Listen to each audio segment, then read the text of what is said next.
host of the show, Heading in the Right Direction. We'll talk today about a very complicated, severe condition that perhaps many of you have heard of, called post-traumatic stress disorder. Before I do, though, on one quick lighter note, in the shows I've done before, kind of funny in a way, my tie has tended to sort of oscillate a little bit like a metronome, as a friend of mine described it.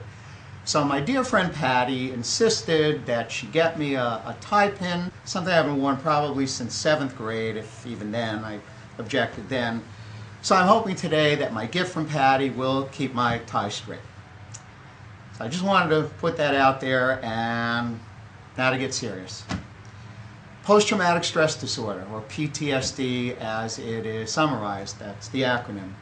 Post-traumatic stress disorder, first I want to describe in general, it is an experience, it is a condition in which the trauma has to be a life and death trauma, something in which life and death was involved. It can also involve someone who witnesses something that is actually of a life and death nature. So an important part of the criteria for that is life and death needs to be involved. And it can be, again, either directly experienced or experienced through observation. The symptoms of PTSD, which I'm about to describe, can last for a very extended period of time, unfortunately, but I will get to the symptoms shortly. So let me first make a distinction between the direct experience of post-traumatic stress disorder and the trauma versus by observation. Several main examples, typical examples that come up for when someone ends up suffering from PTSD. For example, someone in the military who comes home after a terrible experience in war. For example, someone who experiences a natural disaster, hurricanes, earthquakes, so forth. Or it can be somebody who was in a very serious car accident or plane accident. Or just as one more example, it can be someone who was attacked by an animal. It could be a severe dog bite, for example. All of those are personally experienced types of traumas that can trigger PTSD. But PTSD, again, I mentioned a couple of minutes ago, can also occur through observation of something that is this life and death implicating. So it doesn't have to be the person experiencing it directly. It could be observing it of a loved one, especially someone who's very important. It certainly will, especially if it's a child. It can be as much a trauma for the observer as it can be for someone who's directly experienced it. Okay. Again, the process of observing is as traumatic, or at least it can be. All right. So let's talk about the symptoms of PTSD. And the symptoms are symptoms that I will describe, but they must be severe in order for the diagnosis of PTSD to be an accurate diagnosis. So, for example, some of the main symptoms of PTSD, what's called generalized anxiety disorder, abbreviated GAD, pattern of being very nervous, very jittery. It can also be panic attacks, which can occur sometimes several times a day and be extremely distressing and debilitating. There can also be signs, certainly, of clinical depression. And for some people who suffer from PTSD, there can be some very real problems with addiction. So all of those represent the clinical problems. But they're also, as part of PTSD, there can be cognitive problems, there can be behavioral problems, and physical problems. So let me throw a few of those at you. Starting with cognitive problems. Let me list some that I have here in front of me. Again, the password, though, as with clinical symptoms, is severe. So, for example, avoidance, extreme avoidance of anything that reminds the person of the traumatic event. Certainly there can be flashbacks, there can be nightmares. There can be what's called hyperarousal, which is a great deal of agitation that gets generated, manifested in, it could be irritability, overreactivity, having a short fuse. It can also be what's called emotional numbness or disconnection, where there's a sense of not having feelings, really positive or negative, although the negative may be a lot stronger and there may just not be a sense of positive feelings or pleasure. There can be brooding, there can be melancholy moods, there can be impairment in memory and concentration and motivation, loss of self-confidence and self-worth, and last but not least, there can be very irrational guilt especially for someone who survived, especially let's say war, where you survived, friends, people around you didn't, a sense of what's called survivor guilt. I shouldn't have been the one, why wasn't it someone else, etc. There also, again, though, can be physical symptoms. For example, for some people there can be a problem with sleep and appetite. There can be big problems, body pains, gastrointestinal symptoms, high blood pressure, and so forth. And what I want to be sure to add immediately is that if these severe clinical, cognitive, behavioral, and physical symptoms of PTSD are not treated, and treated as quickly as possible, they are more likely to fester, they are more likely to perseverate, and last. It can be, if not years even, God forbid, it can even be decades. Okay, next. A couple of statistics I'll throw at you. I want to distinguish between what's called the incidence and the prevalence. So let's start with the incidence. A couple of studies that I reviewed show that the incidence in this country, the population experiencing PTSD, the estimate is between 8 and 12% of the population, which, although may sound like relatively small percentages, compute or add up to approximately 28 to 35 million people, which, as a figure, does not, of course, include people who don't seek help, who aren't diagnosed that way as they perhaps should be. So it is ultimately a pretty sizable percentage of people. As for what's called the prevalence, there's a study I especially want to briefly tell you about. It's a study that showed that victims of something traumatic that happened, if you're in the military, if you're a policeman or fireman, the percentage of developing PTSD is generally in the 15 to 30% range. However, there was a study that I saw that showed that victims of rape, women of course especially, some type of physical assault, even child abuse, percentages of people who develop PTSD as a function of those trauma is actually a good deal higher. It can be 40%, 50%. So it kind of indicates, generalized, more men than women, military, fire, and police, actually that's more likely their trigger for PTSD, but for women it can be the types of assaults on them physically, on them emotionally, that is more likely to trigger PTSD. A couple more things and then we'll take a break. One of the things, I'm going to have a guest later in the show, and we'll also have a guest before him. It's a psychologist who's a colleague of mine and an expert in the treatment of PTSD and anxiety disorder. He's going to talk about predisposing factors, why certain people are more likely to develop PTSD who've had something traumatic than other people. He will address that at length. Last but not least though, two quick postscripts. Number one, very important to keep in mind, there are people who suffer from PTSD who start judging themselves on it. Something wrong with me, I'm weak, man will say I'm not a real man. Very important to get off those judgments and on to two terms that to me are the terms you want to use that are not judgmental. It's human and normal. It is human and normal in the face of a severe trauma to end up with severe symptoms like PTSD. And again, I will repeat, it is essential to get treatment, whatever aspects of the treatment are. And again, my guest, Dr. Peter DeNigris, will be addressing that. So, we'll leave it at that for a moment. Why don't we take a break? This is Heading in the Right Direction. I'm Dr. Sidney Cohen.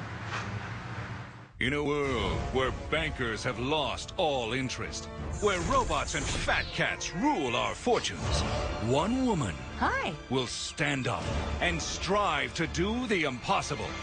Be treated like a person. Friends and neighbors will join her quest. Ordinary people will band together against the forces of corporate greed. And together they will form Philadelphia Federal Credit Union, already in a neighborhood near you. Imagine the finest hand-selected USDA prime steak you'll ever have. The freshest line-caught seafood, our Wine Spectator award-winning wine list, and soul-satisfying desserts. Bring that together with the perfect date, the winning business deal, a memorable family celebration. Welcome to Rod's Steak and Seafood Grill in nearby Morristown, New Jersey. Bring your appetite and feed your passion. Your credit score is yours, and at Experian Credit Expert, we want to help you really use it. With access to helpful Experian experts over the phone and online, we can help you use it to get a better idea of what info the banks have on you. Use it to get more choice of mortgages. Use it to make your money go further. Take the next step to improving your financial future with your free 30-day trial at Experian.co.uk.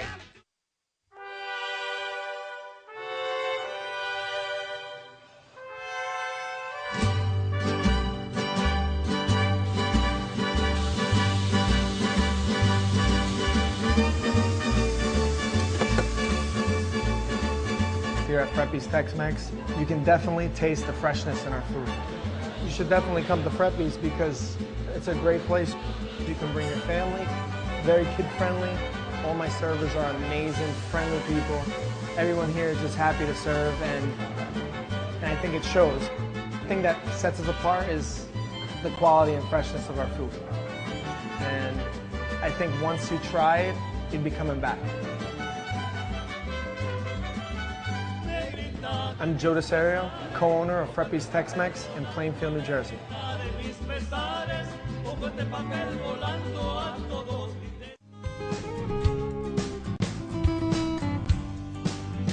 Hi, I'm Jim Turpin, host of Your Best 50. Please join me every Thursday at 3:30 where we'll cover topics that are important to the baby boom generation and their kids. And let us help you make this your best 50.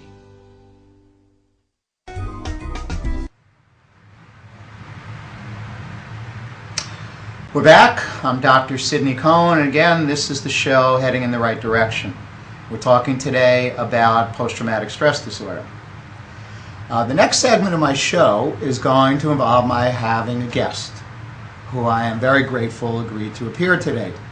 His name is David Nicholas, and I very much appreciate David's willingness to be on the show today. And David is going to describe to us what I can only think of as being characterized as a truly harrowing experience related to PTSD. So, David, I want to thank you again very much for being here today. And I would say, why don't you take the ball and go with it for us, as they say. Tell us about your experience. Well, as you described, Doctor, it was a very harrowing experience. I was in the World Trade Center on September 11th, 2001, and barely escaped in time to save my life. It was the most terrifying thing I've ever experienced, to say the least. It was a tragic day all around, but to really physically feel that fight or flight response and have flight take over and have to get away was truly, truly terrifying.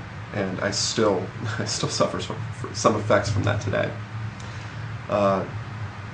Right after it happened, for a number of years, there was always this underlying tenor of just anxiety and irritability and just a physical inability to focus based on that. I was constantly edgy. I was set off by the slightest thing would set me on a rage, on an angry tirade. What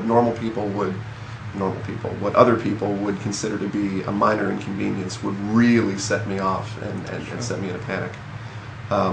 Panic attacks would be frequent. At its worst, I would suffer from 4 to 5 a day of just complete and total panic and fear, and it was paralyzing. It was paralyzing. It made it difficult for me personally and professionally. Personally, it was very off-putting to people who were close to me, friends, family, woman I was in a relationship with at the time. Mm-hmm. I mean, certainly in the immediate aftermath, I got a lot of compassion, and people were happy I was alive and happy I was fine. But sure. After a while, I think my attitude and my change in emotion started to create some distance between myself and those people, and it made it difficult for me to maintain even basic friendships with folks because I was always so panicked and so agitated. At work, at the time, I was a project manager for one of the companies at the Trade Center, and while I didn't lose my job, I felt like it was a real struggle every day to keep it. I wanted to keep it, and I had to keep it, but you know, as a project manager, you spend a lot of time on problem solving and decision making, which requires a lot of concentration, a lot of critical thinking, and a lot of focus, and that's something where if you're feeling panicked, you just can't do. So it made it very, very difficult for me to maintain a good rhythm at work and maintain a constant productive cycle at work. It became a real struggle every day to, again, I didn't lose my job, but it was a struggle to keep it.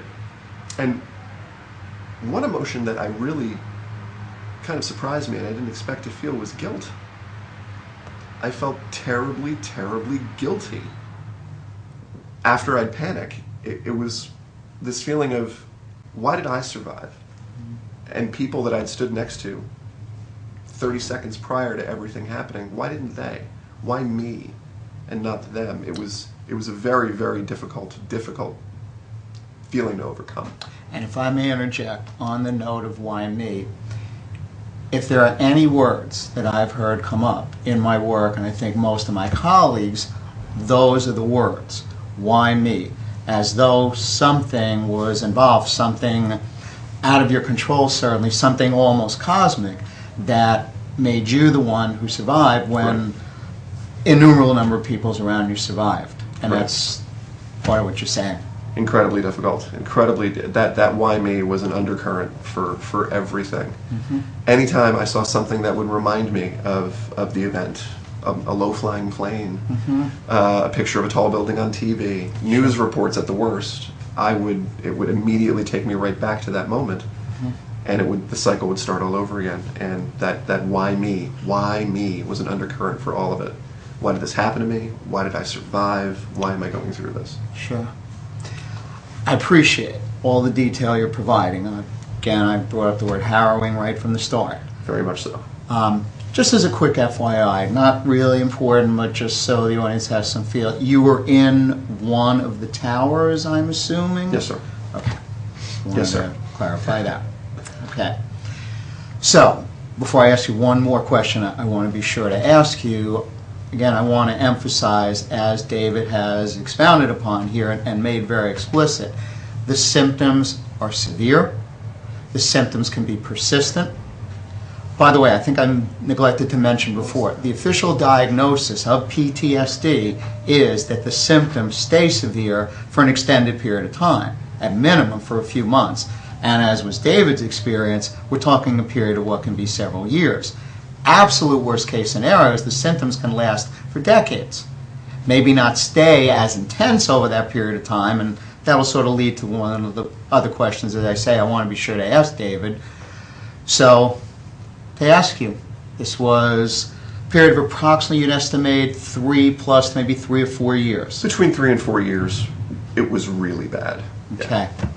So, the other thing then I'd ask you to do is let's fast forward to the present. Let's define the present for the moment, maybe as the last year or couple of years. Okay.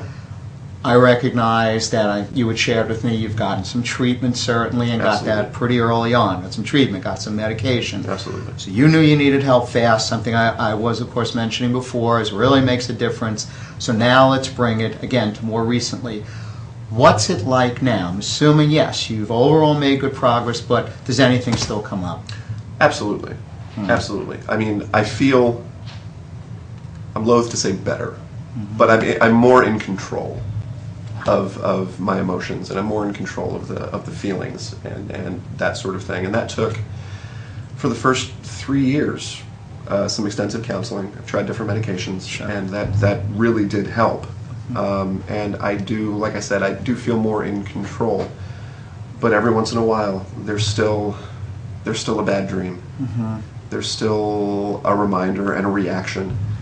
But through that counseling and through some additional therapy, I am able to take more control of those feelings and those reactions and those emotions. Thank God. Absolutely.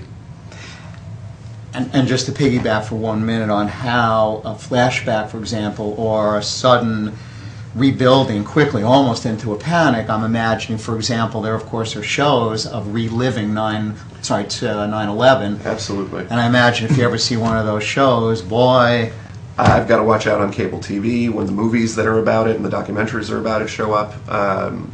Any historical footage that they show of New York at the time where those two buildings are standing, it's, you know, your mind starts running away from you, and you fall down that rabbit hole, and you just start thinking about it all again. And that's what I really have to maintain control of.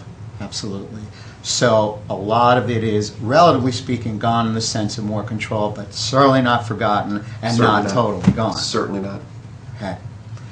David, again, I want to thank you very much for being on the show today, describing your experience. I hope the viewers really got a feel or sense for just, again, how harrowing this can be. And thank you again, and I'm very glad to hear, for the most part, as you say, it's more under control, but never totally goes away. Thank you, Dr. Cohen. Thank you very much, David. And why don't we take a break, and then I will bring on an expert guest to talk about the treatment of PTSD.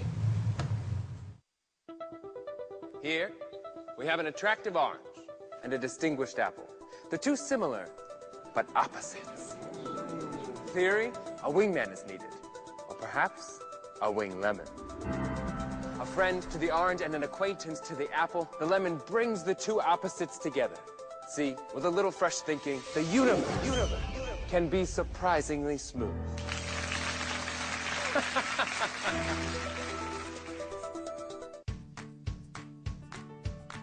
When we make Beyond Natural dry dog and cat foods, we start with real meat as the first ingredient.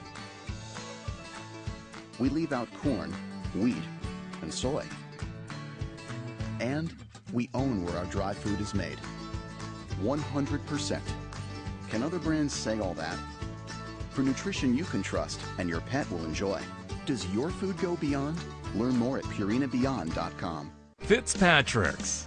Deli dine for breakfast and lunch. And at night, gourmet dine for dinner with entrees and specialty sandwiches including certified black Angus cuts of beef and wild-caught seafood, plus catering options for specialty events. Since 1989, Fitzpatrick's, your hometown place with upscale tastes.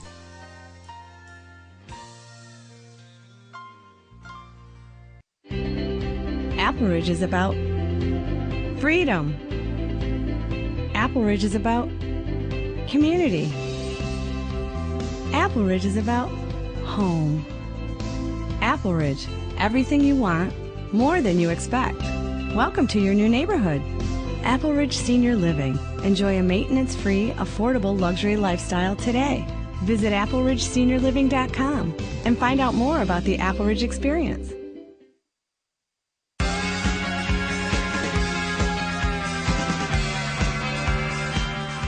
Hi, I'm Levon. And I'm Dev. And we are the hosts of Worship Unplugged Live. Worship Unplugged Live is a live showcase that displays singers, musicians, spoken word artists. It's going to be phenomenal. So stay tuned to Radio Vision Network.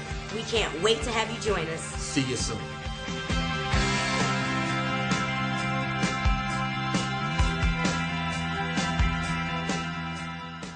Today's show has been sponsored by Farmers Insurance in Voorhees, New Jersey. To protect your assets and the people you love, call Mike Skoranek, your local Farmers Insurance agent, at 856-336-2553.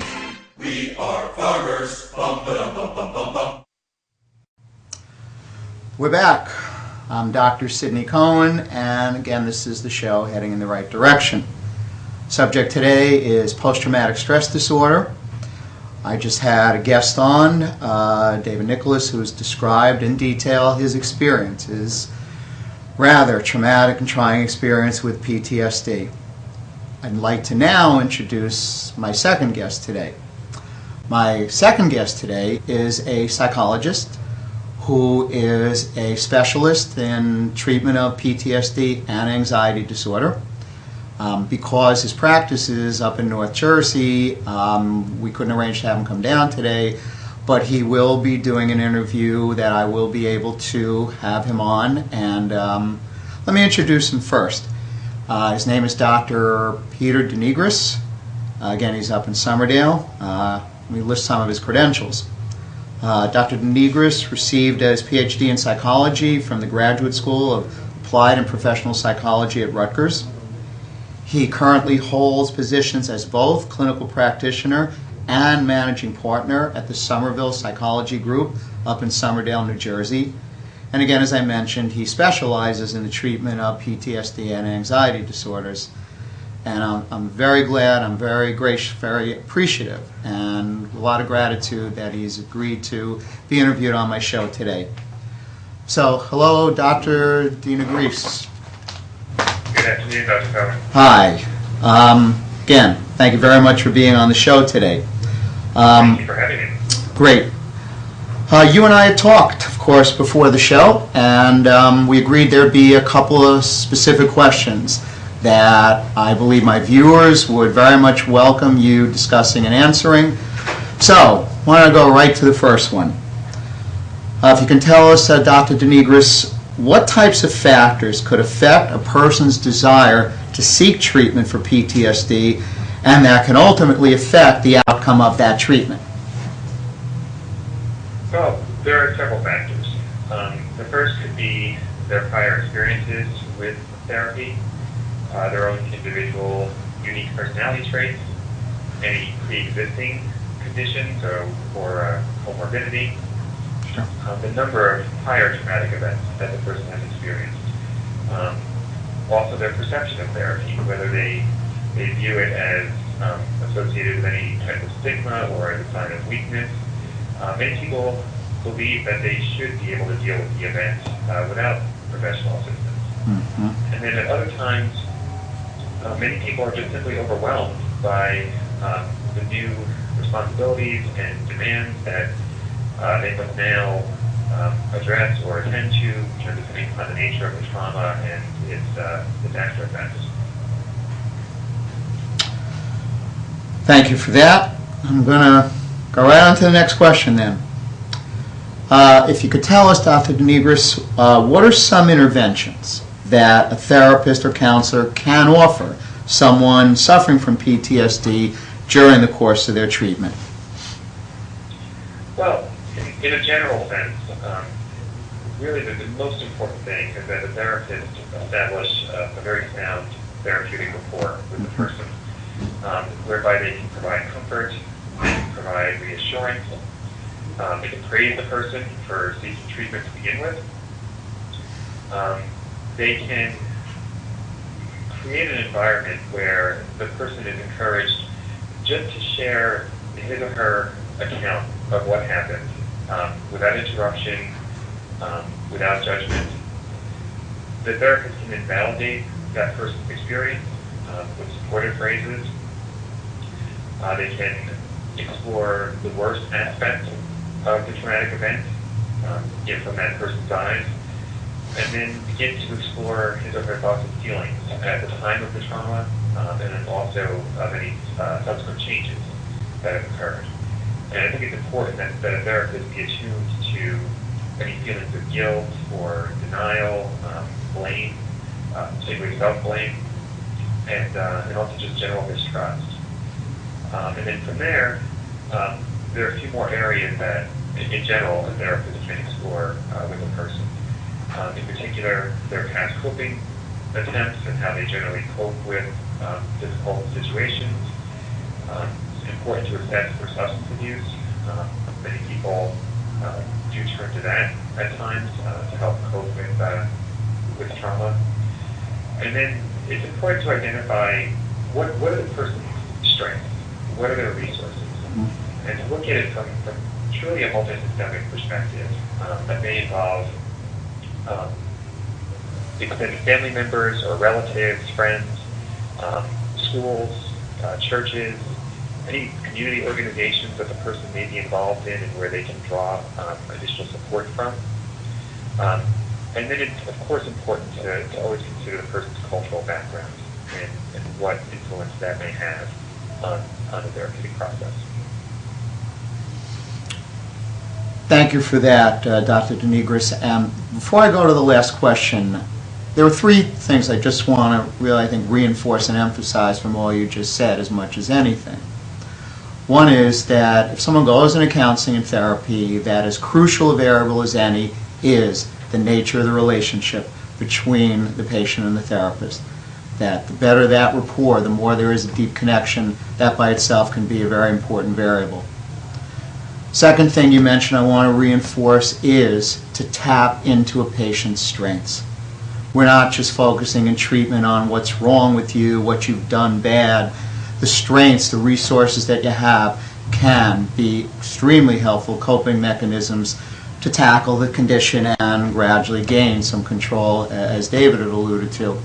And the third thing you said that I'm so glad you said is the value of outside the office of a support system, family, friends, community, and so forth. So I just wanted to be able to reinforce that.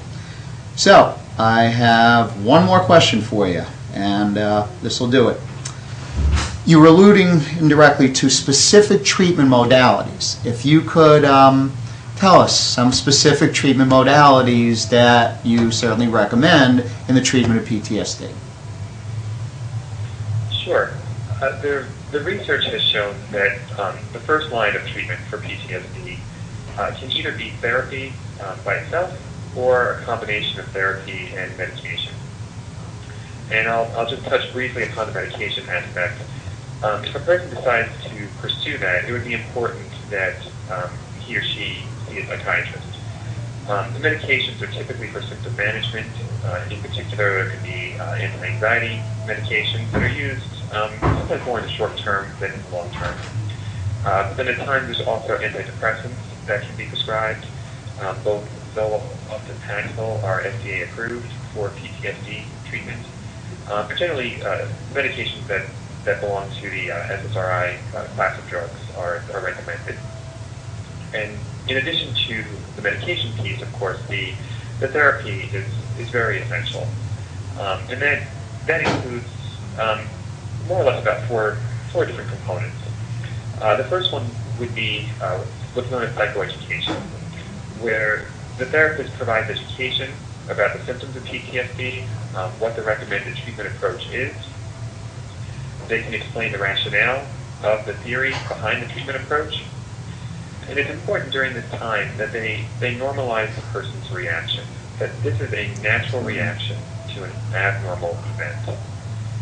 So that way the person doesn't feel even worse if there's something wrong with them. But we want them to see that this is a natural reaction to something that is not natural, that is abnormal or unusual or atypical. And that seeking treatment is not a sign of weakness. As I mentioned earlier, many people think that they should be able to deal with the event and independently, and that's not always the case. So it's important that they feel empowered to be in treatment and to feel like they have some sense of control over the pace of treatment. That the therapist will work with them to guide the course of the therapy and the pace. So it can be empowering in that way too.